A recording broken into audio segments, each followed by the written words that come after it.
Hello and welcome to this recreated Roman camp. I will be giving you a brief tour of the area in the 4 or 5 minutes I was given. Before we start, I would like to point out that the Romans built this entire thing in 6 to 8 hours. Now, I find that very impressive because as you can see, it is a very large area and it would definitely take more than 6 or 8 hours for most people. So for the defending part, these are the observation towers. They have an onlooker, or two onlookers to look over the area at all times, and if they see anybody coming in to attack, they alert everybody and they set up to defend. So for defense, they have the defensive moat, which helps. Well, it's harder for the attackers to come and get into the camp, and this is the wall so that only people can enter through the actual entrance. So this right here is the repair workshop.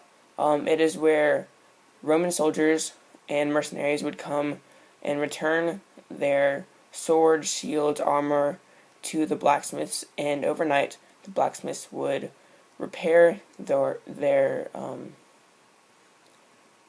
armor and then give it back to them in the morning.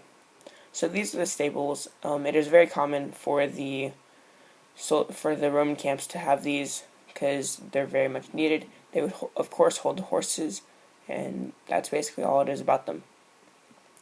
So these were the tents of the Roman mercenaries. Right now, there would be 3 mercenaries living in here, each with their own chest. And the Roman mercenaries, if you didn't know, they would be people that the Romans would hire that were non-Romans to come and help them defeat other armies in battle. So right here is the Roman legionnaire tents. They would try and cram as many people as they could into the tents for their legionnaires.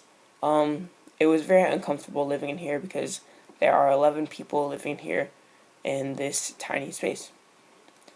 And that's really there's not really much about those things. So these are the tents of the bodyguards for the commanders. I thought this was very interesting because I didn't think that the commanders would have bodyguards. But the more that I thought about it, the more I realized that it actually made sense. Because in Masada epic, Silva actually had bodyguards.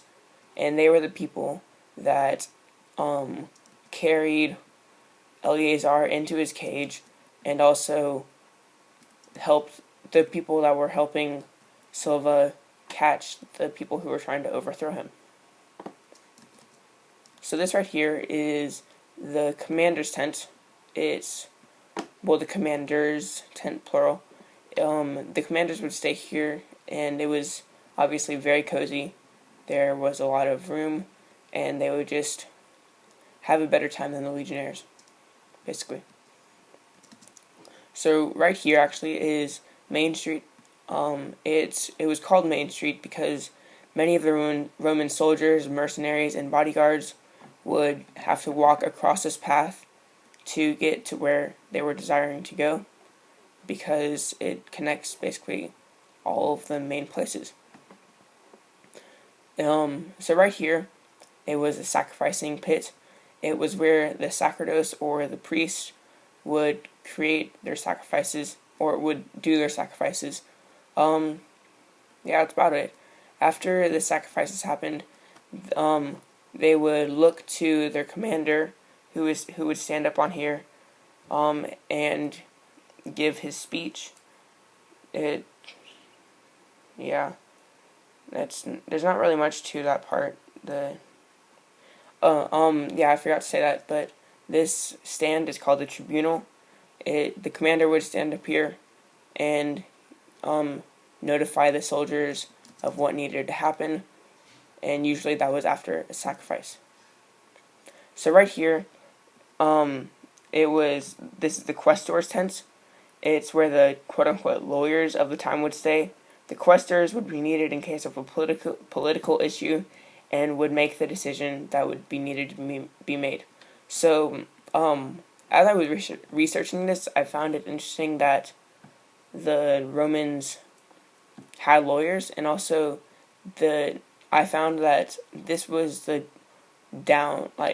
was a very low job to have, which I thought surprising because these days a lawyer is a very high up job. So this is the Roman standard tent. It's where the legions would store their standards whenever they're not being used. So right here, for the final part of the tour, I'll be showing you the general's private headquarters. It's where he would stay and any of his guests. So of course, right now he has some slaves. This slave would give him a massage on the table. He could sleep, and he would just enjoy his time here. He would enjoy his food. He would just have a much better time than everybody else, basically. So thank you for joining me in the tour for this. Come back next time. Thank you.